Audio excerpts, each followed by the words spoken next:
Good morning, मी ऋतुषा कदम आणि नमस्कार, मी सागर Joshi. NDTV मराठीमध्ये आपलं स्वागत. 29 महापालिकांचा महानिकाल, महापालिकांचं महायुद्ध आता पार पडलेलं आहे आणि आता प्रतीक्षा आहे ती निकालाची. अवघ्या एका तासामध्ये पहिला कल हाती यायला आपल्याला सुरुवात होणार आहे. एनडीटीव्ही मराठीवर हा संपूर्ण निकाल, अगदी निकालाचे प्रत्येक अपडेट्स आम्ही तुम्हाला दाखवणार आहोत. निश्चित अचूक निकाल, वेगवान निकाल हा तुम्हाला फक्त आणि फक्त एनडीटीव्ही मराठीवर पाहता येणार आहे. आज राज्यातील 29 महापालिकांचा निकाल हा लागणार आहे आणि अर्थातच अवघ्या देशाचं लक्ष लागलेल्या मुंबई महापालिकेवर कोण बाजी मारणार, मतदार राजानं आपला राजा ठरवलाय, त्यावर या सगळ्या निकालावर आपलं नजर असणार आहे. मात्र त्यापूर्वी एक नजर टाकूयात हेडलाईन्सवर.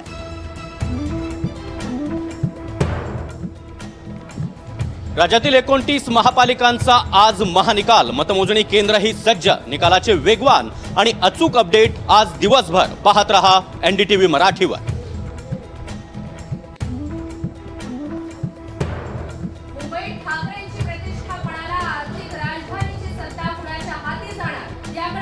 देशाचं लक्ष, मुंबईकरांनी कुणाला कौल दिला हे आज स्पष्ट होणार.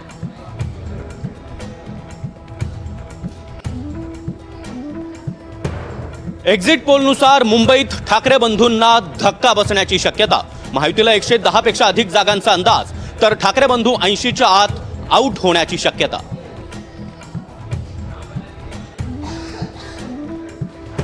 ठाणे, केडीएमसी, नवी मुंबईमध्ये एक्झिट पोलनुसार सत्ताधारी माहितीचं पारडं जड. मुंबईच्या वेशीवर असलेल्या या तिन्ही शहरांमध्ये कोण बाजी मारणार याकडे लक्ष.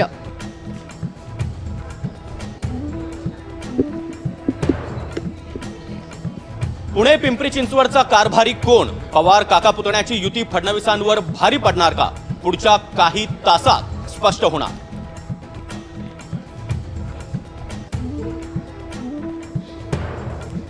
शिवसेनेचा गड अशी ओळख असलेल्या छत्रपती संभाजीनगरमध्ये ठाकरे विरुद्ध भाजप अशी थेट लढत. ठाकरे बालेकिल्ला राखणार की भाजप धक्का देणार याची उत्सुकता. तर नाशिकमध्ये कुणाला फटका बसणार याकडे लक्ष.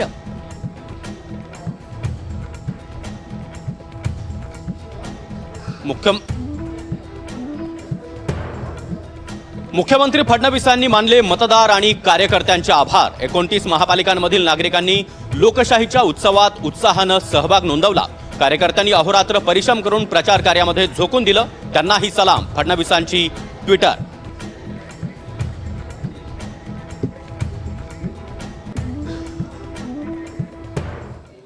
आणि यानंतर अर्थातच सुरुवात करणार आहोत आताच्या घडीच्या सगळ्यात महत्त्वाच्या बातमीनं. अवघा 1 तास शिल्लक आहे सागर आणि एका तासाभरामध्ये आता मतमोजणीला सुरुवात होणार आहे. 29 महापालिकांचा निकाल आज स्पष्ट होणार आहे. नक्कीच. आणि महाराष्ट्रातल्या 29 महापालिका निवडणुकांच्या निकालांसाठी अवघा 1 तास आता शिल्लक आहे.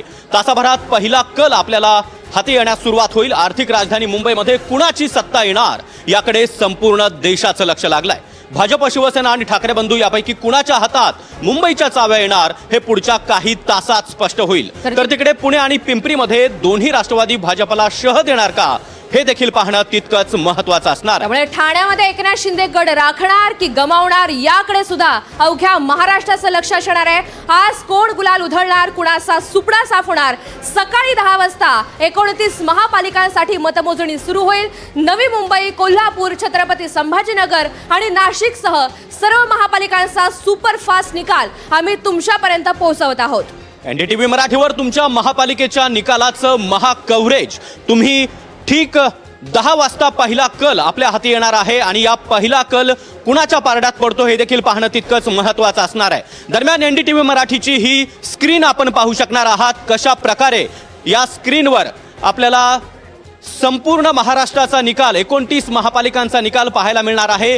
टॅली आम्ही आपल्याला एनडीटीव्ही मराठीच्या स्क्रीनवर दिलेली आहे. कशा प्रकारे या टॅलीमध्ये मुंबईसह पुणे, नाशिक, नागपूर त्याचबरोबर इतरही महापालिकांचे निकाल अगदी सुस्पष्टपणे एनडीटीव्ही मराठीच्या स्क्रीनवर तुम्ही पाहू शकणार आहात. आणि एकाच दृष्टिक्षेपामध्ये सर्व नागरिकांना, मतदारांना, सर्व राजकीय पक्षांना आणि सगळ्यांनाच हे निकाल आमच्या टीव्ही स्क्रीनवर पाहता येणार आहे. तर आपण पाहतोय बॉटम लाईनला भिवंडी, निजामपूर यासह विविध पालिका यांचं बायफर्केशन करण्यात आलेलं आहे. त्या व्यतिरिक्त आपण पाहतोय उजव्या हाताला आहेत सर्व राजकीय पक्ष आणि त्यांची आकडेमोड. नक्कीच त्याचबरोबर मुंबई संपूर्ण राज्याचं लक्ष हे खास करून मुंबईकडे लागलेलं आहे, कारण मुंबईमध्ये ठाकरे बंधूंनी ही निवडणूक अत्यंत प्रतिष्ठेची केलेली होती. ठाकरे बंधूंचं अस्तित्व या निवडणुकीमध्ये पणाला लागलेलं होतं. तर तिकडे मुख्यमंत्री देवेंद्र फडणवीस आणि उपमुख्यमंत्री एकनाथ शिंदे यांनी देखील आपली प्रतिष्ठा पणाला लावलेली होती. त्यामुळे संपूर्ण राज्याचं आणि संपूर्ण देशाचं लक्ष लागलेलं आहे ती म्हणजे आर्थिक राजधानी असलेल्या मुंबई महापालिकेच्या निकालाकडे. आणि यानंतर आपण थेट आपल्या न्यूजरूम मध्ये जाणार आहोत. एनडीटीव्ही मराठीची न्यूजरूम ही अगदी सकाळी 6 वाजल्यापासून सज्ज झालेली आहे आणि नेमके सध्याचे काय अपडेट्स आहेत, एकंदरीतच आजच्या दिवसभराचा अजेंडा न्यूजरूमचा कशा असणार आहे हे आपल्याला जाणून घ्यायचं आहे. माझ्यासोबत आहेत विनोद तळेकर सर. विनोद सर, इनपुटच्या या विभागामध्ये सध्या वेगवान घडामोडी पोहोचवण्यासाठी कसं काम सुरू आहे आपल्या प्रेक्षकांना सांगा. ऋतुजा, कशा पद्धतीने स्क्रीन असेल, स्क्रीन पहिले समजावून सांगतो. स्क्रीनमध्ये जर बघितलं तर इथे आपल्याकडे 29 महत्त्वाच्या महापालिका आहेत ज्या इथे दिसणार आहेत. प्रत्येक महापालिकेचा निकाल तुम्हाला स्क्रीनच्या वरती दिसणार आहे. या ठिकाणी हे सगळ्यात एक्स फॅक्टर म्हणता येईल एन डी टी व्ही निकालाचं. एन डी टी व्ही मराठीच्या युती आणि आघाडी, महापालिका निहाय युती आणि आघाडी दिसणार आहे या भागात.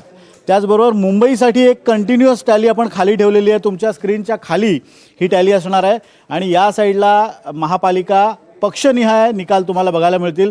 ब्रेकिंग न्यूज खाली असणार आहे. महत्त्वाच्या ज्या घडामोडी असतील त्या सगळ्या इथे असणार आहेत. स्क्रीन जर बघितली तर एका नजरेमध्ये पूर्णतः तुम्हाला मुंबई महापालिकेसह इतरही 29 महापालिकांचा निकाल दिसणार आहे. आणि अर्थातच आपल्या सगळ्या टीम सज्ज आहेत. आउटपुट, इनपुट, त्याचबरोबर डिजिटलची टीम सज्ज आहे आणि प्रत्येक निकाल तुम्हाला एन डी टी व्ही मराठीवर अगदी एका नजरेत पाहायला मिळणार आहे. तुम्हाला कुठल्याही दुसऱ्या वाहिनीवर जाण्याची गरज नाही, याची आपण हमी देणार आहोत. निश्चित. विनोद सर, यानंतर आपण जाणार आहोत. योगेश माने माझ्यासोबत आहेत. सर, आपण जी स्क्रीन आहे ती समजून घेतलेली आहे, मात्र वेगवान आणि अचूक निकाल आपल्या प्रेक्षकांपर्यंत पोहोचवण्यासाठी रिपोर्टर्सचा डे प्लॅन नेमका कसा आहे? नेमकं तळेकरांनी तर सांगितलंच की स्क्रीन कशी असणार आणि इतर कोणाकडे जाण्याची गरज नाही. त्याप्रमाणे मी सुद्धा हमी देऊ इच्छितो की मुंबईचा सगळ्यात ज्या पूर्ण मुंबईची जी आर्थिक राजधानी आहे, जिच्यावरती सर्वांचं लक्ष लागलेलं आहे, तिचा निकालासाठी आम्ही खास कव्हरेज केलेलं आहे. 29 ठिकाणी जवळपास 23 ठिकाणी जी आहे ते मतमोजणी होणार आहे. मात्र आमचे रिपोर्टर जवळपास 50 रिपोर्टर ह्या 23 सेंटरवरती आहेत आणि अचूक आणि वेगवान जी बातम्या आहेत त्या मुंबई संदर्भात आम्ही तुम्हाला देणार आहोत.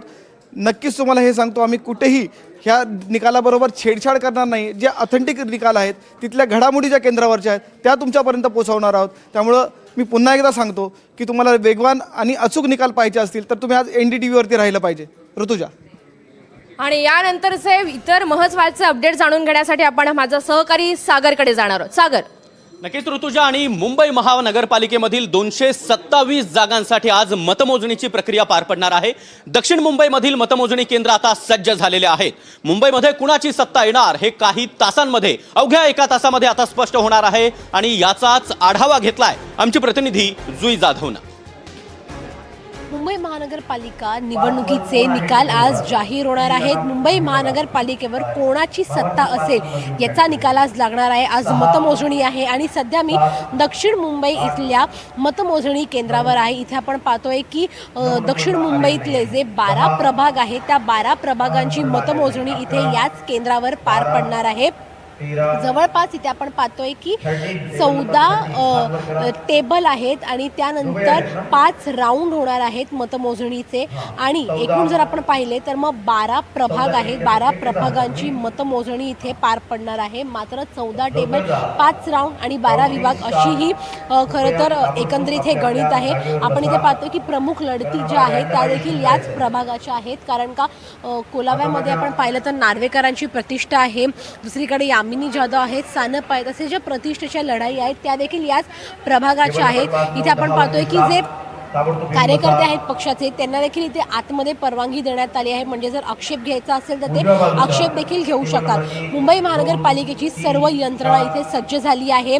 पहिले पोस्टल मतदानाची मतमोजणी होईल आणि त्यानंतर जी खरी EVM मशीन्स ज्या आहेत त्या उघडल्या जातील आणि पहिल्या खरं तर अर्ध्या ते 1 तासामध्ये पोस्टलची मतमोजणी समोर येतील आणि त्यानंतर EVMची मतमोजणी समोर येईल. त्यामुळे जवळपास दुपारपर्यंत सर्वच चित्र जे आहे ते मुंबई महानगरपालिकेचं स्पष्ट होताना पाहायला मिळेल. व्हिडिओ जर्नलिस्ट प्रतीक जाधव सह जुई जाधव, NDTV मराठी, मुंबई.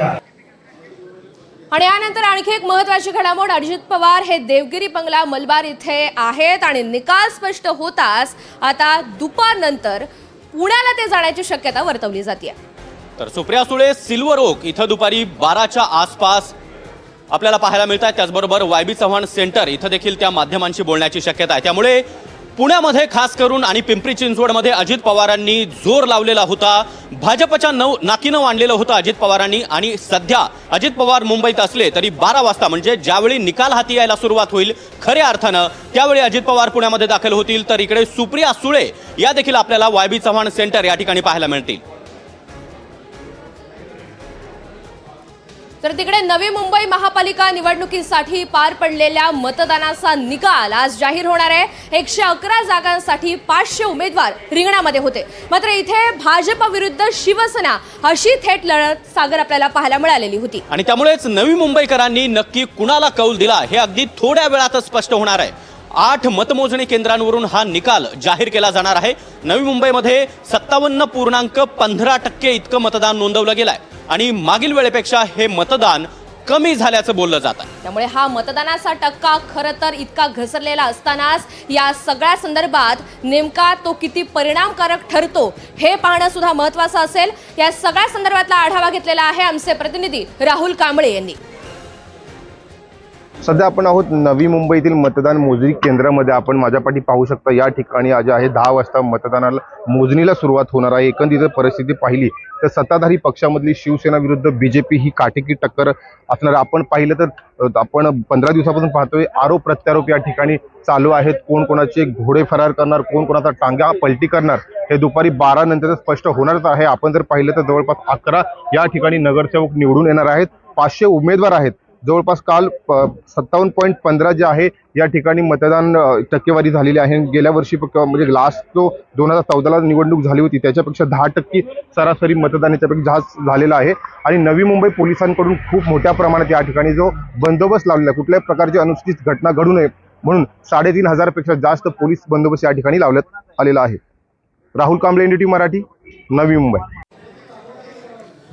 तर महापालिकांच्या 29 महापालिकांचा महानिकाल आपण NDTV मराठीवर पाहणार आहोत. दरम्यान राजकीय विश्लेषक अभय देशपांडे सर देखील आपल्यासोबत जोडले गेलेले आहेत.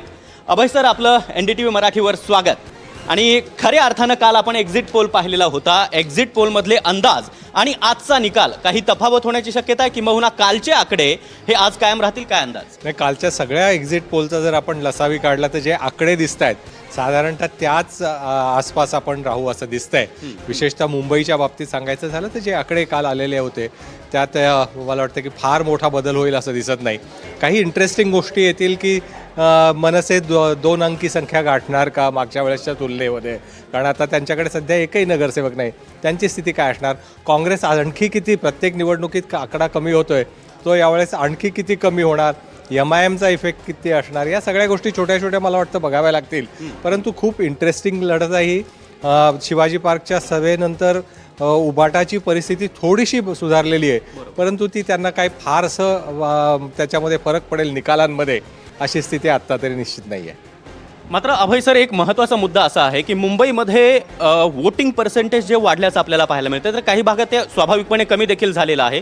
या वोटिंग पर्सेंटेज वाढल्याचा आणि कमी झाल्याचा परिणाम आणि त्याचे एकंदरीत त्याचं चित्र काय असेल याची सुस्पष्टता नेमकी काय असणार आहे? नाही, फार मोठा फरक पडलेला नाही आहे. एकतर काय मतदार याद्या आता मला वाटतं दुरुस्त झालेल्या आहेत. दुबार मतदारांच्या नावापुढे 2 स्टार काढले होते आणि त्यांना अंडरटेकिंग द्यायचं होतं की आम्ही फक्त इथेच मतदान करणार आहे. त्यामुळे अनेक लोकांनी मतदान करण्याचं पण टाळलं होतं. तरी या सगळ्या परिस्थितीचा विचार केला तर मला वाटतं पर्सेंटेज वाढलेलं दिसतंय. कारण 55% 58% म्हणजे साधारणतः 3% वाहत आहे. हे नॅचरल मला वाटतं की याला पकडावं लागेल, कारण मतदार याद्या दुरुस्त झालेल्या आहेत. एक आहे की मोठ्या प्रमाणावर मागच्या निवडणुकीमध्येही शिवसेना भाजप राज्यात आणि केंद्रात एकत्र असताना परस्पराविरुद्ध अत्यंत निकराची लढाई झाली होती. त्यावेळेस मतदानाचा टक्का वाढला होता आणि आताही तशीच लढाई आहे. ठाकरे बंधू आहेत, फक्त इक्वेशन बदललेच, परिस्थिती तीच आहे. त्यामुळे मतदानाचा टक्का मला वाटतं थोडाफार तो कायम राहिला आहे आणि थोडासा वाढ झाली त्याची. नक्कीच अभय सर, आणि निकालाचे प्रत्येक अपडेट आपण NDTV मराठीवर जाणून घेणार आहोत आणि पुढच्या बातमीसाठी आपण जाणार आहोत थेट ऋतुजाकडे. निश्चितच ही बातमी मुंबईमधून आहे. 2022 नंतर आज महापौर कार्यालय सुरू होणार आहे. तब्बल 4 वर्षानंतर मुंबईमध्ये महापौर कार्यालय हे खुलं होणार आहे आणि त्या निमित्तानं आता सगळ्यांचं लक्ष सुद्धा या घडामोडीकडे लागून आहे. 4 वर्षानंतर मुंबईमध्ये महापौर कार्यालय हे खुलं होतंय आणि या सगळ्या संदर्भात अधिकची माहिती जाणून घेऊयात. ऋतिक गणकवार आपल्यासोबत आहेत. ऋतिक, 2022 नंतर आज महापौर कार्यालय सुरू होतंय, एकंदरीत काय अपडेट? नक्कीच आपण बघतोय की 2022मध्ये मुंबई महानगरपालिकेची जी मुदत होती ती संपुष्टात आलेली होती आणि त्यानंतर निवडणुका ज्या आहेत त्या आतापर्यंत रखडल्याचं पाहायला मिळत होतं. मात्र आता निवडणुका झालेल्या आहेत आणि आता जो प्रशासक राज मुंबई महापालिकेवरती तो कुठेतरी हटणार आहे. आपण सध्या महापौर कार्यालय जे आहे त्याच्या बाहेर असल्याचं पाहायला मिळतंय. समोर बघतोय महापौर कार्यालय आहे. आपण ते आतमध्ये जाऊन बघूयात की कशा पद्धतीनं या ठिकाणी आहे. खरं तर 2022मध्येच मुदत जी आहे ती याची संपलेली होती महानगरपालिकेची आणि त्यानंतर आपण बघतो की या ठिकाणी संपूर्ण महापालिका ज्या आहेत त्यांच्यावरती प्रशासक राज म्हणजेच पालिकेचे जे आयुक्त आहेत त्या सर्व घडामोडी महापालिकेचे सर्व जो सांभाळ असेल, विकास असेल, विकासाच्या दृष्टीने ज्या ज्या काही योजना असतील त्या अंमलात आणत होते आणि त्यानंतर महापौर कार्यालय जे आहे ते बंदच पाहायला मिळत होतं. या मुंबई महापालिकेवरती ठाकरेंचं राज्य होतं. महापौर होत्या किशोरी पेडणेकर. आपण त्यानंतर सर्व जे माजी महापौर आहेत त्यांचे नाव या ठिकाणी दिलेले आहेत. ज्या किशोरी पेडणेकर आहेत त्यांचं देखील नाव आहे. मात्र आज आपण बघतोय की 227 जागांसाठीचं जे काल जे मतदान झालेलं आहे त्याचा निकालाची आकडेवारी जी आहे ती आज आपल्याला पाहायला मिळत आहे. सर्वच एक्झिट पोल जे आहेत ते महायुतीच्या बाजूने आपल्याला पाहायला मिळत आहेत. मात्र महापालिकेमध्ये देखील एक वॉर रूम खोललं गेलेलं आहे. त्या वॉर रूम मध्येच जे काही आकडेवारी आहे ते आकडे कोणाकडून असतात, ठाकरेंकडून असतात की महायुतीकडून असणार, त्याचं जे विश्लेषण आहे ते या ठिकाणी वॉर रूम मधून पाहायला मिळणार आणि मुंबईवरती ठाकरे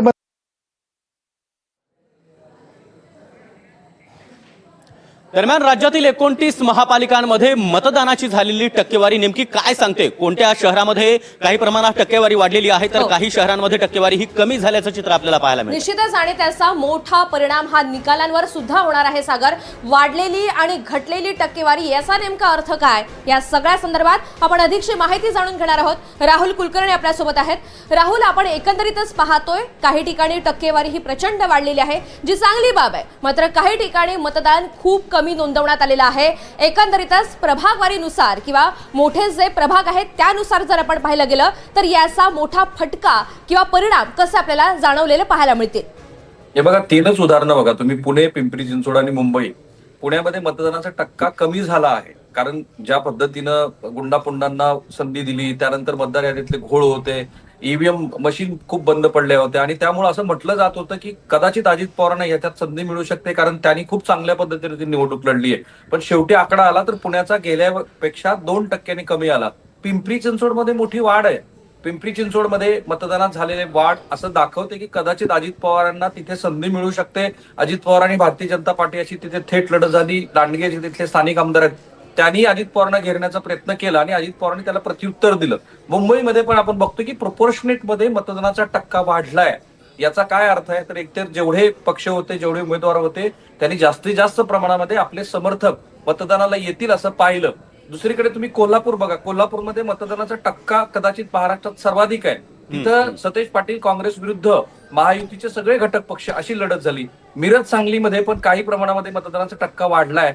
पण जो टक्का घटलाय ज्या महानगरपालिकेमध्ये, आता छत्रपती संभाजीनगरमध्ये तुलनेनं टक्का वाढल्याचा दिसतो. पण तो कुठल्या भागात वाढलाय की ज्या भागामध्ये MIM आणि विरोधी गटातले काही पक्ष यांना मतदान मिळू शकतं. लातूरमध्ये टक्का वाढलाय. लातूरमध्ये काँग्रेस विरुद्ध भाजप अशी लढत झाली.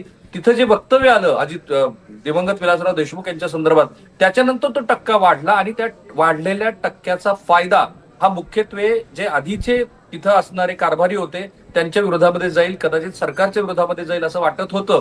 पण पुण्यामध्ये जर टक्का घसरला असेल तर भारतीय जनता पार्टीला थोडासा रिलीफ आहे कारण प्रभाग निहाय सुद्धा जर आपण आकडेवारी पाहिली तर असं दिसतं की जिथे भाजपचा कोर वोटर आहे तो मतदार बाहेर पडला आणि त्यांनी मतदान केलं. पण ज्यांना ह्या व्यवस्थेबद्दल राग होता ते बाहेर आलेच नाहीत, सोसायट्यातनं बाहेर आले नाहीत आणि त्यामुळं जो विक्रम होता राहिला 2% मतदान घसरले. पण पुन्हा मी एकदा सांगतो की पिंपरी चिंचवडमध्ये जो मतदानाचा टक्का वाढलाय तो टक्का असं दाखवतो की अजित पवारांनी तिथं तुलनेनं खूप चांगली लढत दिली आहे. चुरस आहे आणि कदाचित एक मोठा उलटफेर हा पिंपरी चिंचवडमध्ये बघता येईल. एवढं महत्व आहे ऋतुजा आणि सागर या वाढलेल्या किंवा कमी झालेल्या मतदानाच्या टक्केवारीचं.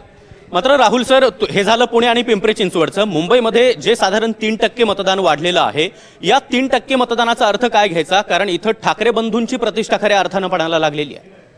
हे बघा, त्याची विधानसभेबरोबर तुम्ही तुलना करून बघा, कारण विधानसभेला अशाच पद्धतीची लढत झाली होती. यावेळेला काय झालं, एक वाक्य होतं, खूप टॅगलाईन महत्वाची आहे, अभी नाही तर कभी नाही. आणि आता जर तुम्ही नाही मतदान केलं तर मराठी माणसाच्या हातून मुंबई गेलीच म्हणून समजा.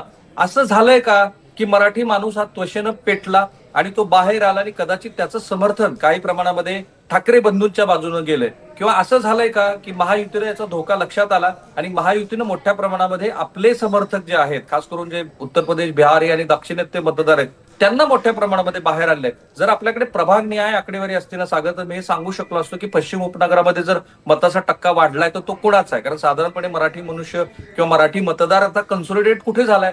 त्या भागामध्ये जर मताचा टक्का वाढला असेल सागर, तर ते दाखवतं की जे एक्झिट पोलमध्ये आहे त्याच्यापेक्षा काही अधिक प्रमाणामध्ये ठाकरे बंधूंना जागा मिळू शकतात. पण जर त्या भागामध्ये आवश्यक एवढा मताचा टक्का वाढला नसेल आणि तो जर उपनगरामध्ये म्हणजे हिंदी भाषिक बहुल असलेल्या भागामध्ये वाढला असेल तर साधारण आपल्याला अंदाज येऊ शकतो की काय झालंय. इतकं त्याचं महत्व आहे. पण एक मात्र आहे की मुंबई महानगरपालिकेमध्ये मताचा टक्का वाढणं याचा अर्थ कदाचित आता जे तिथे कारभारी आहेत त्यांच्यात विधानसभा निवडणुकीच्या तुलनेनं कदाचित थोडासा वेगळा निकाल तिथे येऊ शकतो. कारण जे 20 पैकी 10 आमदार ठाकरेंचे तिथे निवडून आलेत त्याची तुलना 5च नगरसेवक प्रत्येक प्रभागात अशी विचार केला तरी 50 नगरसेवक निवडून येणं अपेक्षित आहे.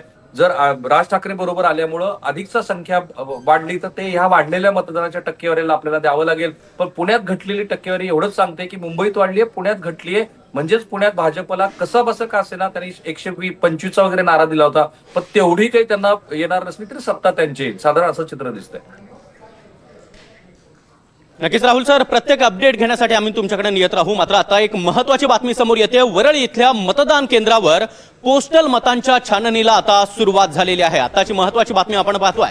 वरळीमध्ये मतदान केंद्रावर पोस्टल मतांच्या छाननीला सुरुवात झाली आहे. मुंबईत एक महत्वाची बातमी. वरळी येथील मतदान केंद्रावर पोस्टल मतांच्या छाननीला सुरुवात झालेली आहे. 10 वाजल्यानंतर ईव्हीएम मतमोजणीला सुरुवात होईल. मात्र त्यापूर्वी आता 9:20 झाली आहेत आणि वरळी येथील मतदान केंद्रावरती पोस्टल मतांच्या छाननीला सुरुवात झाली आहे. नक्कीच अत्यंत महत्वाची बातमी. केवळ 40 मिनिटांमध्ये आता पहिला कल आपल्या हाती येणार आहे. 29 महापालिका राज्यामधील खास करून लक्ष लागलेले आहे ते मुंबई आर्थिक राजधानीकडे. मुंबईमध्ये ठाकरे गट आपला गड कायम राखण्यात यशस्वी होतो का की भाजप आपला महापौर बसवतो हे देखील पाहणं अत्यंत महत्वाचं असणार आहे. तर तिकडे पुणे आणि पिंपरी चिंचवडमध्ये अजित पवारांनी जोर लावलेला होता, त्यामुळे अजित पवार पुणे आणि पिंपरी चिंचवडमध्ये कमाल करतात का हे देखील पाहणं तितकंच महत्वाचं असणार आहे. अवघ्या 40 मिनिटांमध्ये पहिला कल आपल्या हाती येणार आहे. निश्चित. आणि मुंबई पुणे पाठोपाठ इतरही महत्वाच्या पालिका आहेत ज्यामध्ये संभाजीनगर असेल, नाशिक, कोल्हापूर असेल, जिथे आपल्याला राजकीय ड्रामा सुद्धा पाहायला मिळाला होता. बंडखोरी असेल आणि या सगळ्याचा फटका किती प्रमाणात बसतो, कोणत्या पक्षाला बसतो हे पाहणं सुद्धा महत्वाचं असणार आहे. कारण इथे बंडखोरी झाली, राजकीय ड्रामा झाला आणि अपक्षांनी थेट आव्हान उभं केलं ते म्हणजे राजकीय पक्षांच्या समोर, सत्ताधाऱ्यांच्या समोर. त्यामुळे मुंबईसह इतरही पालिकांवर तितकीच नजर अवघ्या देशाची असणार आहे. नक्कीच. आणि वरळीमध्ये पोस्टल मतांच्या छाननीला आता सुरुवात झालेली आहे. अवघ्या 40 मिनिटांमध्ये अर्थातच ठीक 10 वाजता पोस्टल मतांची मोजणी खऱ्या अर्थानं सुरुवात होणार आहे आणि त्यानंतर ईव्हीएमची मतं मोजली जातील. त्यामुळे 2022 नंतर आज मुंबईचं महापौर कार्यालय खुलं होणार आहे. 4 वर्षानंतर मुंबईचं महापौर कार्यालय हे खुलं झालेलं आहे. तासाभरामध्ये 29 महापालिका निकालांचे पहिले कल हाती यायला सुरुवात होणार. अवघा अर्धा तास शिल्लक आहे आणि त्यानंतर 29 महापालिकांचं निकाल हे स्पष्ट व्हायला सुरुवात होणार आहे. आणि अक्षय कुडकेलवार सध्या आपल्यासोबत जोडले गेलेले आहेत. अक्षय, सध्याची काय स्थिती आहे? अवघ्या 40 मिनिटांमध्ये मतमोजणीला सुरुवात होणार आहे. सुरुवातीला पोस्टल मतं मोजली जातील. मतदान केंद्रावर, माफ करा, मतमोजणी केंद्रावर सध्याची काय स्थिती आहे? आपण बघतोय, मी सध्या वरळीच्या मतमोजणी केंद्रावरती आहे. वरळीचं मतमोजणी केंद्र अनेक दृष्टीने महत्त्वाचं आहे, कारण याच ठिकाणी मुंबईच्या महापौर असलेल्या किशोरी पेडणेकर यांचं भवितव्य आज मतपेटीतनं बाहेर खुलणार आहे. त्यासोबतच सदा सरवणकर यांच्या चिरंजीव असणाऱ्यांचं देखील भवितव्य याच मतपेटीतनं खुलणार आहे. आणि सध्या आपण बघतोय की मतमोजणी केंद्राबाहेर या सगळ्या मतमोजणी केंद्राच्या ज्या ठिकाणी माध्यम कक्ष आहे त्या ठिकाणी असे मोठमोठाले स्क्रीन लावण्यात आलेले आहे. आणि या स्क्रीनवरती आपण जर बघितलं तर आता दिसतंय की मोजणी ज्या ठिकाणी प्रत्यक्षात होणार आहे त्या ठिकाणी पोस्टल मतपेट्या ज्या आहेत त्या खोलल्या जात आहेत आणि सगळे लिफाफे असतात त्या बंद लिफाफ्याची छाननी केली जाणार आहे। हे सगळे लिफाफ्यांची छाननी केल्यानंतर सुरुवातीला या सगळ्या ज्या पोस्टल मतं आहेत त्याची मोजणी होणार आणि यानंतर आपण जर बघितलं तर वेगवेगळे राऊंड्स या ठिकाणी होणार आहे। साधारण या ठिकाणच्या वॉर्डनुसार प्रभागाच्या रचनेनुसार वेगवेगळ्या प्रकारचे राऊंड्स होणार आहे आणि दुसरीकडे आपण बघतोय की या ठिकाणी हे सगळे उमेदवारांची यादी आणि त्याची एक टॅली देखील या ठिकाणी लावण्यात आलेली आहे। मुंबई महानगरपालिकेच्या वतीनं एक सुटसुटीत आणि योग्य व्यवस्था या संपूर्ण मतमोजणी केंद्रावरती करण्यात आलेली आहे आणि आता अवघ्या 40 मिनिटात मतमोजणीला सुरुवात होईल। साधारण आपण बघतोय की 6 राऊंड ते 10 राऊंड वेगवेगळ्या प्रभागानुसार 6 राऊंड ते 10 राऊंडपर्यंत मतमोजणी होणार आहे आणि याचमुळं आपल्याला साधारण 2 ते 3 तासांमध्ये जे मुंबई महानगरपालिकेच्या निवडणुकीचे निकाल आहे याचे कल हे स्पष्ट होतील। सागर, हो, धन्यवाद सविस्तर माहितीसाठी। आणि मुंबईनंतर आपण थेट जाणार आहोत सोलापुरात।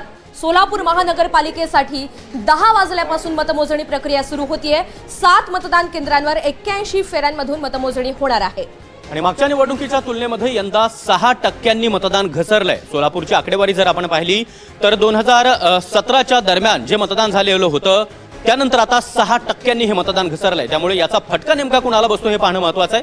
53% इतकंच मतदान झालंय, त्यामुळे ही घसरण झालेल्या मताचा टक्का कुणाचा फायद्याचा ठरणार आणि कुणाला नुकसानकारक ठरणार हे देखील पाहणं महत्त्वाचं आहे। आणि या सगळ्या संदर्भातला सविस्तर आढावा घेतलेला आहे आमचे प्रतिनिधी संकेत कुलकर्णी यांनी। सोलापूर महानगरपालिकेच्या निवडणुकीसाठी 10 वाजल्यापासून मतमोजणी सुरू होणार आहे आणि याचीच खरं तर आता तयारी सुरू झालेली आहे। सोलापूर शहरात तब्बल 7 ठिकाणी मतमोजणी होणार आहे। 7 ठिकाणी प्रत्येक सेंटरवर 4 प्रभाग असणार आहेत। 81 फेऱ्यांमध्ये असणारी ही मतमोजणी आहे। महापालिकेसाठी काल 4,29,000 मतदारांनी आपल्या मतदानाचा हक्क बजावलाय। गतवर्षी 59% झालेले मतदान यंदा मात्र 53%वर थांबले। 6% घसरण झाली। त्यामुळे हा 6% घसरण झालेला कौल हा नक्की कोणाला मिळणार? भाजप विरुद्ध शिवसेना आणि राष्ट्रवादी अशी सोलापुरात झालेली थेट लढत जी होती, या लढतीचे परिणाम काय असणार? साधारण दुपारी 2 ते 2:30 वाजेपर्यंत सोलापूर महानगरपालिकेचा जो निकाल आहे तो स्पष्ट होताना दिसणार आहे, अशी माहिती आता खरं तर निवडणूक आयोगाकडून पुढे येताना दिसते। त्यामुळे 10 वाजल्यापासून जी मतमोजणी प्रक्रिया सुरू होणार आहे त्याची तयारी पूर्ण झालेली दिसून येते। संकेत कुलकर्णी, NDTV मराठी, सोलापूर। तिकडे वसई विरार शहर महानगरपालिकेच्या निवडणुकीसाठी एकूण 57.52% इतकं मतदान झालंय। विरार पश्चिमच्या महापालिकेच्या मुख्यालयामध्ये सकाळी 10 वाजल्यापासून मतमोजणीला सुरुवात होणार आहे। तर 17 ते 20 फेऱ्यांमध्ये ही मतमोजणी पूर्ण होणार असून वसई विरार महापालिकेवर गेल्या अनेक वर्षांपासून असलेला बहुजन विकास आघाडीचा झेंडा कायम राहतो की भाजप सेना महायुतीचा झेंडा फडकतो हे पाहणं अत्यंत औत्सुक्याचं ठरणार आहे। विधानसभा निवडणुकीमध्ये भाजपनं बहुजन विकास आघाडीला जोरदार झटका दिलेला होता आणि हा झटका या निवडणुकीत देखील भाजप कायम राखतो का? कायम बहुजन विकास आघाडीला झटका देण्यामध्ये भाजप यशस्वी ठरतो का हे पाहणं महत्त्वाचं आहे। याचा आढावा घेतला आमचे प्रतिनिधी मनोज सातवी यांनी। वसई विरार शहर महानगरपालिकेच्या निवडणुकीनंतर आज मतमोजणी होणार आहे। 10 वाजता ही मतमोजणीला सुरुवात होणार आहे आणि मतमोजणीसाठी वेगवेगळे रंगाचे तंबू उभारण्यात आलेले आहेत। एकूण 6 तंबूंमध्ये ही मतमोजणी होणार आहे। त्यासाठी जे टेबल्स आहेत ते लावलेले आहेत। वेगवेगळ्या राजकीय पक्षांच्या प्रतिनिधींसाठी बसण्याची आसन व्यवस्था देखील करण्यात आलेली आहे आणि संपूर्ण परिसर महापालिकेचा जो आहे त्या ठिकाणी चोख पोलीस बंदोबस्त करण्यात आलेला आहे। सध्या काल दिवसभरात मतदानानंतर रात्री उशिरापर्यंत EVM मशीनवर संशय व्यक्त करत अनेक नागरिक असतील किंवा राजकीय पक्षांनी ज्या EVM मशीन स्ट्रॉंग रूममध्ये येण्यासाठी मोठा अडथळा आणलेला होता आणि अनेक ठिकाणी ज्या गाड्या होत्या मतदान प्रक्रिया झाल्यानंतर साहित्य घेऊन जे RO ऑफिसकडे जाणाऱ्या ज्या गाड्या होत्या त्या अडवल्या होत्या आणि त्यानंतर मोठा वाद देखील निर्माण झाला। काही ठिकाणी पोलिसांना लाठीचार्ज देखील करावा लागला, तर काही ठिकाणी पोलिसांच्या मध्यस्थीने अखेर तो वाद थांबवण्यात आला आणि रात्री उशिरा माझ्या पाठीमागे जो स्ट्रॉंग रूम आहे त्या ठिकाणी सर्व ज्या मतपेट्या आहेत EVM मशीन्स आहेत त्या आणून ठेवलेल्या आहेत। 9 वाजण्याच्या सुमारास या मतपेट्या वेगवेगळ्या टेबल लावलेले आहेत त्या ठिकाणी आणण्यात येणार आहेत आणि 17 ते 20 फेऱ्यांमध्ये ही मतमोजणी पूर्ण होणार आहे. साधारण 1 ते 2 वाजेपर्यंत निकाल येणार आहे आणि वसई विरार शहर महानगरपालिकेवर बहुजन विकास आघाडी की भाजप आणि शिवसेना महायुतीचा झेंडा फडकेल हे ठरणार आहे. NDTV मराठीसाठी मनोज सातवी, विरार. तिकडे जळगाव महानगरपालिकेसाठी काल मतदान पार पडलं आणि आज मतमोजणी अवघ्या काही वेळातच सुरू होणार आहे आणि यासाठी प्रशासन सज्ज झालेलं असून कुठलाही अनुचित प्रकार घडू नये यासाठी पोलिसांचा मोठा फौजफाटा तैनात करण्यात आलाय. आणि याचाच आढावा घेतला आमचे प्रतिनिधी प्रशांत जवेरी यांनी. जळगाव महानगरपालिकेसाठी काल मतदान झालं आणि आज मतमोजणी आहे. सकाळी 10 वाजल्यापासून मतमोजणीला जी आहे ती सुरुवात होणार आहे. त्या पश्चातच पोलिसांचा बंदोबस्त जो आहे तो या ठिकाणी तगडा आहे. आपण पाहू शकतो की मी जळगाव येथील MIDC एरियात आहे. या ठिकाणीच थोड्याच वेळात मतमोजणीला जी आहे ती सुरुवात होणार आहे. त्या पहिलेच पोलिसांचा मोठा फौजफाटा जो आहे तो इथं आपल्याला पाहावयास मिळत आहे. कुठलाही अनुचित प्रकार घडू नये यासाठी देखील पोलीस प्रशासनाकडनं मोठा असा फौजफाटा जो आहे तो तैनात करण्यात आलेला आहे. तर जळगावचा महानगरपालिकेचा जर विचार केला तर जळगाव महानगरपालिकेमध्ये एकूण 72 जागांसाठी निवडणूक झाली होती आणि त्यात 12 जागा हे बिनविरोध झाले होते. उर्वरित जागांसाठी काल मतदान झालं आणि आज मतमोजणी जी आहे ती थोड्याच वेळात सुरू होणार आहे. मात्र आपण जर पाहिलं तर या ठिकाणी महाविकास आघाडी विरुद्ध महायुती अशी थेट लढत जी आहे ती आपल्याला पाहावयास मिळत आहे. मात्र थोड्याच वेळात आपल्याला माहिती पडेल की जळगाव महानगरपालिकेवर कोणाचा झेंडा फडकतो आणि कोण इथं बाजी मारतं हेच पाहणं आता औत्सुक्याचं ठरणार आहे. तसंच मंत्री गिरीश महाजन व माजी मंत्री एकनाथ खडसे या दोघींची प्रतिष्ठा जी आहे ती पणाला लागली आहे. मात्र दुपारी 1 ते 2 वाजल्यापर्यंत चित्र जे आहे ते स्पष्ट होणार आहे आणि जळगाव महानगरपालिकेवर कोणाची सत्ता येते हे 2 ते 3 वाजल्यापर्यंत स्पष्ट होणार आहे. प्रशांत जवेरी, NDTV मराठी, जळगाव. आणि अवघ्या अर्धा तास आता शिल्लक राहिलेला आहे. अर्ध्या तासामध्ये पहिला कल आपल्या हाती येणार आहे. राज्यातील 29 महापालिका निवडणुकांचा महानिकाल आपल्या हाती यायला अवघ्या अर्ध्या तासामध्ये सुरुवात होणार आहे. ऋतुजा, आणि निकालाचं सुपरफास्ट कव्हरेज सगळ्यांना फक्त आणि फक्त NDTV मराठीवर पाहता येणार आहे. पुढच्या अर्ध्या तासामध्ये चित्र स्पष्ट व्हायला सुरुवात होणार आहे. 10 वाजल्यापासून EVM मतमोजणीला सुरुवात होणार आहे आणि निकालाचं सुपरफास्ट अचूक कव्हरेज सर्व प्रेक्षकांना फक्त आणि फक्त NDTV मराठीवर पाहता येणार आहे. मुंबईचा महापौर कोण होणार? मुंबईची महासत्ता कोण राखणार?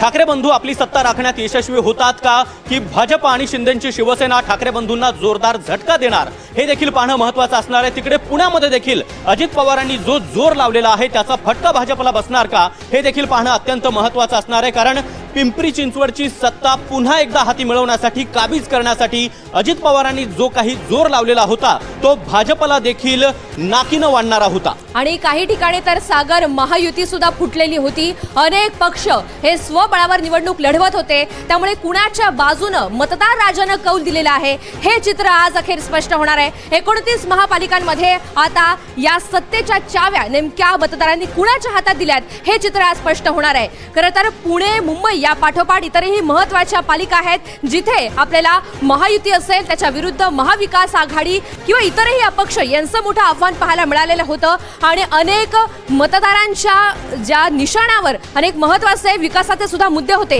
त्याची पूर्तता करण्यामध्ये कितपत यश आलेलं आहे सर्व राजकीय पक्षांना हे आपल्याला पाहायचंय. आणि या सगळ्या संदर्भात चर्चा करूयात. आपल्यासोबत विनोद तळेकर सर आहेत. विनोद, पुढच्या अर्ध्या तासामध्ये आता सुरुवातीचा कल हाती येण्यास सुरुवात होणार आहे. एकंदरीतच जे विकासाचे मुद्दे होते, युती आघाडी होती, हे सगळं चित्र पाहता काय एकंदरीत मतदार राजाचा कौल असेल, काय अंदाज आहे? मुंबईसाठी विचारतेस तू. मुंबईमध्ये साधारणतः असं म्हटलं जात होतं की जर मतदान वाढलं म्हणजे जनरली ऋतुजा असं असतं की मतदान जर वाढलं तर ते अँटी एस्टॅब्लिशमेंट म्हणजे सत्ताधाऱ्यांच्या विरोधात जातं. पण मुंबईमध्ये मतदान कमी झालं आहे. गेल्या वेळेला 56% झालं आणि यावेळेला 52.93% म्हणजे जवळपास 53% झालं आहे. 3% मतदान घटलेलं आहे. त्यामुळे हा जर कल बघितला किंवा मतदानाचा ट्रेंड बघितला तर तो ट्रेंड असं दाखवतोय की साधारणतः सत्ताधाऱ्यांना पूरक असं मॅन्डेट मिळू शकतं. अर्थात ज्या पद्धतीनं एक्झिट पोल काल दिवसभर आपण बघितले त्यातसुद्धा सत्ताधारी म्हणजे राज्यातले जे सत्ताधारी आहेत त्यांच्याच बाजूने थोडासा कल दिसतोय. विकासाचे मुद्दे म्हणशील तर ऋतूच्या विकासाचे मुद्दे अजिबात इथे चर्चेला आले नाहीत. अर्थात आपल्याला माहिती आहे की सुरुवातीलाच मराठी विरुद्ध अमराठी अशी लढाई, अशा लढाईचा टोन सेट झाला. ठाकरेंनी तो टोन सेट केला. जनरली असं असतं की भाजप कुठल्याही निवडणुकीचा ट्रेंड सेट करत असतं, टोन सेट करत असतं, पण यावेळेला पहिल्यांदाच असं झालं की भाजपला ठाकरेंनी सेट केलेल्या टोनवर स्वतःचा प्रचार केंद्रित करावा लागला आणि त्या अनुषंगाने त्यांनी पुढच्या काळात सभा घेतल्या किंवा त्या अनुषंगाने आरोप प्रत्यारोप झाले. तसं म्हणायला गेलं तर मुंबईत विकासाचे मुद्दे हे थोडेसे मागे पडले. थोडेसे भावनिक मुद्द्यांवर ही निवडणूक अधिक लढवली गेली. भाजपनी मराठी अमराठी हा वाद अधिक कसा पेटता राहील याची दक्षता घेतली. अर्थात त्याची सुरुवात केली होती ठाकरे बंधूंनी. त्यामुळे मुंबईतली जर लढत बघितली तर मुंबईतली लढत ही विकास किंवा इतर जनतेच्या निगडीत प्रश्नांच्या ऐवजी थोडीशी भावनिक मुद्द्यांवर अधिक झाली. याला सोडून एक विचारते सर, कारण आपण मुंबईविषयी बोलतोय, अनेक जे ट्रेंड्स आहेत ते सोशल मीडियावर सुद्धा सेट केले जातात आणि जेव्हा ठाकरे बंधूंच्या सभा झाल्या तेव्हा असंही म्हटलं गेलं की हवा बदलली आहे. आता ठाकरे बंधूंची जी एक ताकद पाहायला मिळते सोशल मीडियावर, याचं कुठेतरी मतांमध्ये रूपांतर झालेलं आहे का किंवा होईल का? मतदानाचा आकडा निश्चितच वाढलेला आहे, मात्र याचा थेट परिणाम होताना दिसतोय का जे एक्झिट पोलचे आकडे आलेले आहेत समोर? एक्झिट पोलचे आकडे तर सगळे सत्ताधाऱ्यांच्या बाजूने म्हणजे राज्यातले जे सत्ताधारी आहेत त्यांच्या बाजूने दिसत आहेत. अर्थात सोशल मीडियाचा जो मुद्दा होता, आता गेल्या काही निवडणुका जर आपण बघितल्या गेल्या 5-7 वर्षात कल जो आहे तो जास्तीत जास्त सोशल मीडियावर पाहायला मिळत असतो. म्हणजे ही निवडणूकसुद्धा त्या अर्थानं म्हणायला गेलं तर सोशल मीडियावर अधिक केंद्रित झाली होती.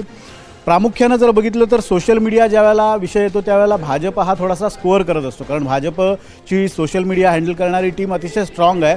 अर्थात ठाकरेंनी यावेळेला खूप टफ फाईट दिली प्रचारात असं म्हणायला लागेल, कारण सोशल मीडियावर त्यांनीसुद्धा सभांचे टीझर असतील किंवा मुद्दे असतील, दोन भाऊ एकत्र आल्याचा मुद्दा एनकॅश करण्याचा अधिक प्रयत्न केला.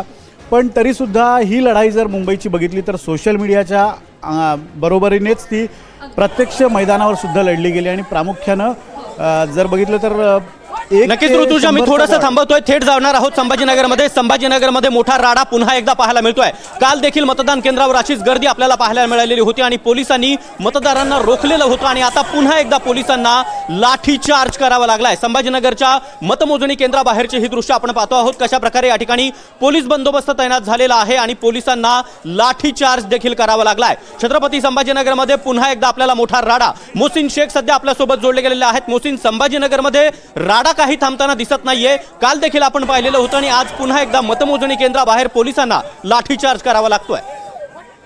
सागर, मतमोजणीची सुरुवातच संभाजीनगरमध्ये लाठीचार्जनं झाली असं म्हणता येईल, कारण इंजिनिअरिंग कॉलेज बाहेर प्रतिनिधींना सोडताना पोलिसांसोबत शाब्दिक चकमक झाली. त्यानंतर वाद एवढा विकोपाला गेला की पोलिसांना लाठीचार्ज करावा लागला. संजय शिरसाट जे मंत्री आहे त्यांचे जवळचे समर्थक विकास जैन जे माजी नगरसेवक आहे त्यांना ही मारहाण करण्यात आलेली आहे. त्यांना पोलिसांनी मारलेला आहे, ताब्यात देखील घेतलेला आहे. त्यामुळे संभाजीनगरची सुरुवात लाठीचार्जनं झाल्याचं आपल्याला पाहायला मिळतं. इंजिनिअरिंग कॉलेज इथे ही मतमोजणी केंद्र आहे आणि त्या ठिकाणी मोठा राडा आपल्याला पाहायला मिळतोय. पोलिसांचा कुमुक देखील त्या ठिकाणी आता मोठ्या प्रमाणात लावण्यात आलेला आहे आणि संभाजीनगरमध्ये पुन्हा एकदा राडा आणि ते मारहाणी, गोंधळ हे संकेत आपल्याला पुन्हा एकदा पाहायला मिळते. नक्कीच मोहसिन, धन्यवाद दिलेल्या माहितीसाठी. तर छत्रपती संभाजीनगरमध्ये मतमोजणीला सुरुवात झाली आहे ती राड्यानेच, कारण पोलिसांना हा राडा शांत करण्यासाठी, वातावरण शांत करण्यासाठी लाठीचार्ज करावा लागला. धन्यवाद मोहसिन. आणि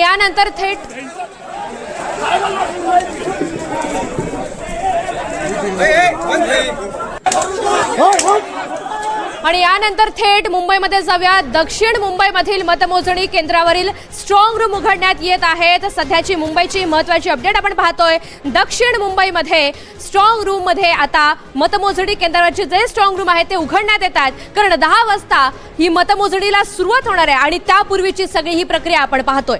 नक्कीच, आणि दक्षिण मुंबईतील मतमोजणी केंद्रावरील स्ट्रॉंग रूम आता उघडायला सुरुवात झालेली आहे. या स्ट्रॉंग रूम मधून ईव्हीएम मशीन्स आता बाहेर काढल्या जातील. सुरुवातीला पोस्टल बॅलेट यांची मतमोजणी होईल आणि त्यानंतर खऱ्या अर्थानं ईव्हीएमच्या मतमोजणीला सुरुवात होणार आहे. तिकडे सोलापूरमध्ये आपण पाहतोय स्ट्रॉंग रूम उघडण्यात आलेली आहे. मतमोजणी केंद्र क्रमांक 6 मधील स्ट्रॉंग रूम आता उघडण्यात आली आहे. सोलापूरच्या 26 प्रभागांमधील 102 जागांसाठी 7 ठिकाणी हे मतमोजणी होणार आहे आणि सकाळी 10 वाजता अवघे काही मिनिटं सागर शिल्लक आहेत या मतमोजणीला सुरुवात होईल. मात्र त्यापूर्वी उमेदवार प्रतिनिधींच्या उपस्थितीमध्ये हे स्ट्रॉंग रूम उघडण्यात येत आहेत. सोलापूरमध्ये 53.2% मतदारांनी आपल्या मतदानाचा हक्क बजावलेला आहे. मतदारांचा कौल मतपेटीमध्ये कालच बंद झाला आहे आणि आता या ईव्हीएम मशीन मधून कुणाचं नशीब फळफळणार हे देखील पाहणं तितकंच महत्त्वाचं असणार आहे. दरम्यान स्ट्रॉंग रूम उघडण्यात आलेले आहेत आणि या स्ट्रॉंग रूम मधून आता ईव्हीएम मशीन्स बाहेर काढण्यात येतील. ठीक 10 वाजता बॅलेट पेपरमधील अर्थातच पोस्टल बॅलेट सुरुवातीला मोजले जातील आणि त्यानंतर ईव्हीएमच्या मतमोजणीला सुरुवात होणार आहे. निवडणूक निर्णय अधिकारी क्रमांक 6 सोलापूर महानगरपालिका सार्वत्रिक निवडणूक 2025-26. आमच्याकडे एकूण 3 प्रभाग आहेत. प्रभाग क्रमांक 19, 20 आणि 25. अनुक्रमे प्रथमतः प्रभाग क्रमांक 19ची मतमोजणी होईल, त्यानंतर 20ची होईल, त्यानंतर 25ची होईल. यामध्ये प्रथमतः टपाली मतपत्रिकेची मतमोजणी होईल. ती पूर्ण झाल्यानंतर ईव्हीएमची मतमोजणी होईल. ईव्हीएमसाठी 12 टेबल लावलेले आहेत आणि टपालीसाठी 1 टेबल लावलेला आहे. आता स्ट्रॉंग रूम उघडलेले आहे आणि सर्व आमची जे मतमोजणी करणारी पथकं आहेत ती पथकं 13 पथकं आहेत. ते 13 पथकं बसवलेले आहेत. सर्व रेडी पोझिशनमध्ये आहेत. सर्व तयारी झालेली आहे. आणि आता थेट जाणार आहोत अमरावतीमध्ये. अमरावती महापालिकेसाठी 53.56% इतकं मतदान झालेलं आहे आणि गेल्या निवडणुकीमध्ये तुलनेत मतदानाचा टक्का यावेळी मात्र घसरलेला पाहायला मिळतोय. विविध कारणे यामागे आहेत, मात्र ही निश्चितच गंभीर बाब आहे. मतदानाचा टक्का या ठिकाणी प्रचंड घसरलाय. 661 उमेदवारांचं भाग्य ईव्हीएम मध्ये बंद झालंय. मात्र आज त्याचा कौल नेमका कुणाच्या पारड्यात पडतो हे पाहणं अत्यंत गरजेचं असणार आहे. या सगळ्या संदर्भातला सविस्तर आढावा घेतलाय आमचे प्रतिनिधी शुभम बायस्कर यांनी. पाहूया. गेल्या निवडणुकांच्या तुलनेमध्ये या निवडणुकांमध्ये अमरावती महापालिकेसाठी 53.56% मतदान झालं आणि मतदान झाल्यानंतर आज सकाळपासूनच 10 वाजतापासून 87 नगरसेवकांच्या जागांसाठी मतमोजणी होणार आहे. या मतमोजणीचं वैशिष्ट्य असं आहे की महानगरपालिकेच्या डॉक्टर पंजाबराव देशमुख क्रीडा संकुलात ही मतमोजणी होत आहे. एकूणच जर पाहिलं तर वेगवेगळ्या ठिकाणी अनेकदा मतमोजणी असल्या कारणानं अडचणींना पुढे जावं लागते. मात्र या मतमोजणीचं वैशिष्ट्य असं आहे की एकाच ठिकाणी ही संपूर्ण मतदानाची आणि मतमोजणीची प्रक्रिया होणार आहे. 661 उमेदवारांचे भाग्य जे आहे ते ईव्हीएम मध्ये बंद झालेलं आहे. 87 नगरसेवकांच्या जागांसाठी मतमोजणीला सुरुवात होणार आहे. एकूण 16 टेबलवर ही मतमोजणी होणार आहे. मतमोजणीचा पहिला निकाल हा 11 वाजता येण्याची शक्यता आहे आणि दुपारी जवळजवळ 4 वाजेपर्यंतचं मतदानाचं संपूर्ण चित्र जे आहे ते स्पष्ट होणार आहे. आपण जर पाहिलं तर डॉक्टर पंजाबराव देशमुख क्रीडा संकुलातील ही संपूर्ण दृश्य आहेत. मतदान केंद्राच्या बाहेरचा 100 मीटरचा परीघ जो आहे तो संपूर्णतः जमावबंदी लागू करण्यात आलेली आहे. अमरावती शहर पोलिसांचा मोठा पोलीस बंदोबस्त तैनात करण्यात आलेला आहे.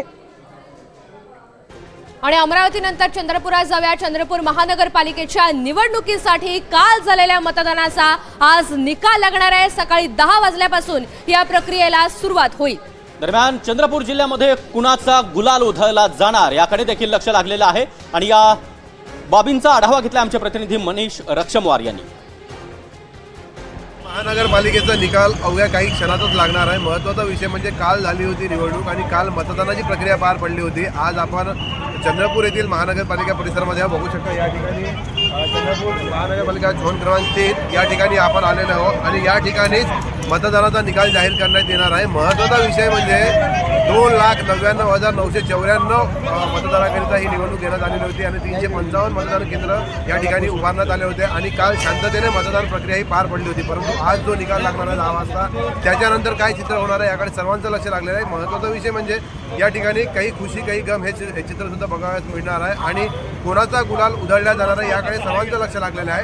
एनडीटीव्ही मराठीकरिता मनीष रक्षमवार, चंद्रपूर.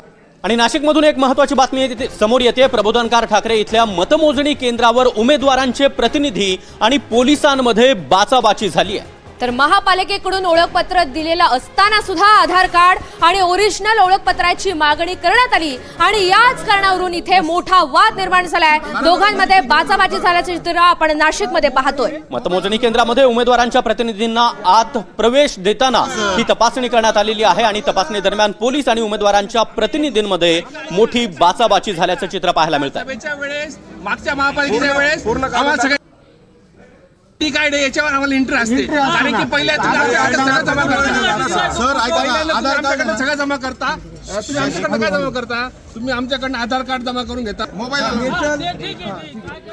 आणि या सगळ्या संदर्भात अधिकची माहिती जाणून घेऊयात. प्रांजल कुलकर्णी आपल्यासोबत आहेत. प्रांजल, नेमका काय आक्षेप होता ज्यावरून हा वाद निर्माण झालाय? ऋतुजा, आपण बघितलं तर आज मतमोजणी आहेत आणि थोड्याच वेळात त्या मतमोजणी प्रक्रियेला सुरुवात होणार आहे. त्यामुळे उमेदवारांच्या प्रतिनिधींची धावपळ ही सुरू आहे. आतमध्ये प्रवेश देत टेबलवरती खरं तर लवकर जाऊ, त्यानंतर आपल्या उमेदवारापर्यंत हे निकाल कसे पोहोचवले जातील यासाठी ते प्रयत्नशील असतात. मात्र आपण बघितलं तर उमेदवारांच्या प्रतिनिधींना मध्ये सोडताना त्यांच्याकडून आधार कार्ड असेल, ओळखपत्र असेल याची तपासणी केली जाते. पूर्ण तपासणी ही केली जाते. खिसे हे तपासले जात आहेत. काही आक्षेपार्ह वस्तू तर नाही तपासली जाते. मात्र यामध्ये वेळ जातोय असा आरोप उमेदवारांचे प्रतिनिधी करतायत आणि यावरूनच प्रबोधनकार ठाकरे येथील मतमोजणी केंद्रावरती उमेदवारांचे प्रतिनिधी आणि पोलिसांमध्ये बाचाबाची झालेली आहेत. महापालिकेचे ओळखपत्र दिलेले आहेत तरी आधार कार्ड असेल किंवा इतर कागदपत्र का मागितले जात आहेत यावरून खरंच हा आक्षेप घेण्यात आलेला होता. दरम्यान हा गोंधळ थोडा वेळ झाल्यानंतर आता या उमेदवारांच्या प्रतिनिधींना आतमध्ये सोडण्यात आलेला आहे. मात्र अनेक केंद्रांवरती आज अशा प्रकारे गोंधळ जो आहे तो बघायला मिळतोय. नक्कीच प्रांजल, धन्यवाद. आणि थेट नांदेडमध्ये जाणार आहोत. नांदेड वाघाळा महानगरपालिकेची काल मतदान प्रक्रिया पार पडलेली आहे आणि आता अवघ्या काही क्षणामध्ये मतमोजणीला सुरुवात होणार आहे. मतमोजणीसाठी 500 कर्मचाऱ्यांची नियुक्ती करण्यात आली आहे. पोलिसांचा मोठा फौज फाटा या ठिकाणी तैनात करण्यात आलेला आहे. बंदोबस्त तैनात करण्यात आला आहे. 12 टेबल्सवरती 7 ते 9 अशा या फेऱ्यांमध्ये ही संपूर्ण मतमोजणीची प्रक्रिया ही राबवली जाईल आणि या सगळ्या संदर्भातला सविस्तर आढावा घेतलाय आमचे प्रतिनिधी समाधान कांबळे यांनी. नांदेड वाघाळा महानगरपालिकेची मतदान प्रक्रिया काल पार पडलेली आहे आणि आज जो आहे ते निकाल हाती येणार आहे. शासकीय तंत्रनिकेतन महाविद्यालयामध्ये ही मतमोजणी पार पडणार आहे आणि यासाठी प्रशासनाकडून अशी जय्यत अशी तयारी करण्यात आलेली आहे. पोलिसांचा मोठा बंदोबस्त जो आहे ते तैनात करण्यात आलेला आहे. सर्व जे कर्मचारी आहेत त्यांची देखील तपासणी या ठिकाणी करण्यात आलेली आहे. या मतमोजणीसाठी जवळपास 500 जे कर्मचारी आहेत ते या ठिकाणी तैनात करण्यात आलेले आहेत. त्याचबरोबर ही मतमोजणी जी आहे ते आज 10 वाजल्यापासून सुरुवात होईल. या ईव्हीएम मशीनच्या मतपेट्या जे आहे ते पुण्या अगोदर जे आहे ते टपाली मतदान होणार आहे. याच शासकीय तंत्रनिकेतन महाविद्यालयामध्ये ही संपूर्ण मतमोजणी होणार आहे आणि या ठिकाणी पोलिसांचा मोठा बंदोबस्त तैनात करण्यात आलेला आहे. एकूण 12 टेबलवर जे आहे ते 7 ते 9 फेऱ्यांमध्ये ही संपूर्ण मतदान निकाल हाती येणार आहे. दुपारी 2 ते 3 वाजेपर्यंत संपूर्ण नांदेड महानगरपालिकेचा निकाल हाती येईल असं प्रशासनाकडून सांगण्यात येते. एकंदरीत बघायला गेलं तर काल जे आहे ते मतदार राजांनी मतदान केल्यानंतर आज जे ते कोणाच्या गळ्यामध्ये विजयाची हार पडणार हे तर पाहणं महत्त्वाचं असणार आहे. समाधान कांबळे, NDTV मराठी, नांदेड. आणि नांदेडमध्ये तर आपलं लक्ष असणारच आहे. मात्र मुंबईसह राज्यभरामध्ये काय चित्र असणार आहे? 29 महापालिकांचा महानिकाल आपण NDTV मराठीवर पाहत असताना ज्येष्ठ राजकीय विश्लेषक उदय निरगुडकर सर देखील आपल्यासोबत जोडले गेलेले आहेत. उदय सर, आपलं NDTV मराठीमध्ये स्वागत. नमस्कार. आणि आज खऱ्या अर्थानं लक्ष लागलेलं आहे ते मुंबईकडे. मुंबईचं चित्र तर आम्ही तुमच्याकडून जाणून घेणारच आहोत. मात्र संपूर्ण राज्यामध्ये काय चित्र असणार आहे? कारण पुण्यामध्ये खास करून पुणे आणि पिंपरी चिंचवडमध्ये अजित पवारांनी जो काही जोर लावलेला होता त्यामुळे भाजपच्या नाकी न आल्याचं पाहायला मिळालं. काही असलं तरी निवडणुकीनंतर हे सगळे एकत्र येणार आहेत हे स्पष्ट आहे. त्यामुळे जरी पिंपरी चिंचवडमध्ये आत्ता अजित पवार हे जड वाटत असले तरी निवडणुकीनंतर त्या दोघांना एकत्र यावं लागेल. तसंच पुण्यामध्ये भारतीय जनता पक्ष जरी जड वाटत असला तरी निवडणुकीनंतर भारतीय जनता पक्ष आणि अजित पवार यांना एकत्र यावं लागेल. मी यापूर्वी सांगितलं होतं की खरी निवडणूक ही 16 तारखेच्या रात्रीनंतर चालू होणार आहे. खरं तर हे सगळे कार्यक्रम 17 तारखेला पण करायला पाहिजेत, 18 तारखेला पण करायला पाहिजेत, कारण तेव्हा खरी निवडणूक होणार आहे महाराष्ट्रात. नक्कीच. मात्र उदय सर, मुंबईचं चित्र जर आपण पाहिलं, ठाकरे बंधूंसाठी अस्तित्वाची लढाई म्हणावी लागेल. कारण 20 वर्षानंतर ठाकरे बंधू एकत्र आलेले होते. जे बाळासाहेबांना जमलं नाही ते मी करून दाखवलं असं देवेंद्र फडणवीस देखील म्हणतायत. म्हणजे मुंबईमध्ये काय चित्र असणार आहे? मराठी आणि अमराठीचा मुद्दा खऱ्या अर्थाने या ठिकाणी गाजलेला होता. गेल्या 20 वर्षामध्ये मुंबईची डेमोग्राफी पूर्णपणे बदललेली आहे. नंबर 2, मतदारसंघांचं डिलिमिटेशन खूप मोठ्या प्रमाणात झालेलं आहे. नंबर 3 बाळासाहेब ठाकरे हे मराठी माणसासाठी उभं राहणं आणि त्यानंतरची जी शिवसेना आहे आणि नंतर शिवसेनेची जी शक्ल झाली मनसे त्यांनी उभं राहणं याच्यामध्ये जमीन आसमानाचा फरक आहे. त्यामुळे मराठी अशी साथ घातल्यानंतर त्याचं उत्तर प्रतिसाद म्हणून मत येतील याची कितपत खात्री देता येईल मला थोडी शंका आहे. त्रिशूल चित्रपटामध्ये एक डायलॉग होता की बस्तिया बनती जरूर आहे लेकिन बसेगी नाही, अशी आत्ताची अवस्था आहे. त्यांच्या अस्तित्वाची वगैरे काही अजिबात लढाई असं मला वाटत नाही. राजकारणात असं अस्तित्वाचं वगैरे काही नाही आहे.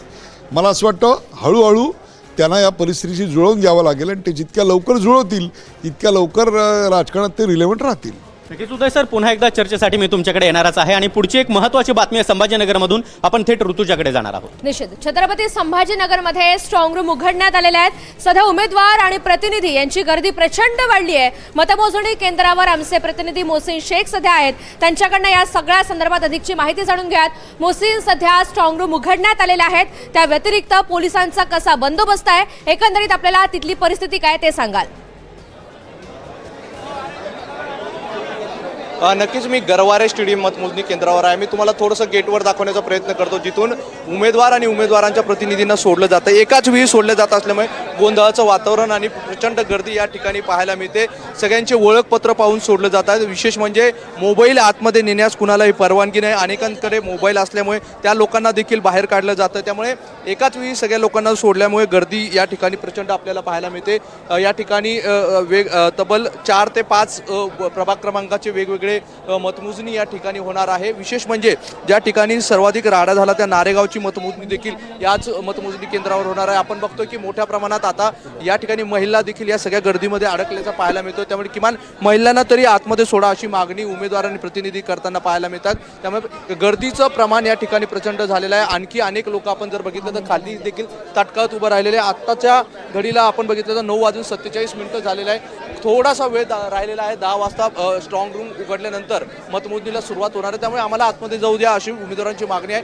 आणि पोलीस मात्र आता इथे या सगळ्या लोकांना टप्प्याटप्प्यानं सोडताना पाहायला मिळतं. त्यामुळे गर्दी झालेली आहे आणि गर्दीमुळे संताप देखील उमेदवारांमध्ये आपल्याला पाहायला मिळतो.